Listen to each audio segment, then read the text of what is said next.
السلام علیکم۔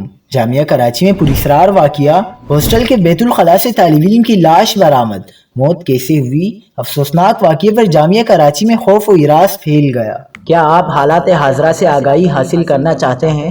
خبر کے پیچھے چھپے اصل حقائق جاننا چاہتے ہیں تو ابھی سبسکرائب کیجئے جلمل پاکستان کو اور ساتھ ہی گھنٹی کے نشان پر کلک کر دیں۔ آپ کو بتاتے چلیں کہ جامعہ کراچی HEJ کالونی میں ہاسٹل کے بیت الخلاء سے طالب علم کی لاش ملی ہے۔ مختار ارکین کیمسٹری کی تعلیم حاصل کر رہا تھا۔ طالب علم مختار علی صبح 9 بجے بیت الخلاء گیا تھا۔ طالب علم کی لاش کو شام 6 بجے طلباء نے دروازہ توڑ کر باہر نکالا۔ ہاسٹل سے ملنے والی طالب علم کی لاش کا پوسٹ مارٹم مکمل ہو گیا۔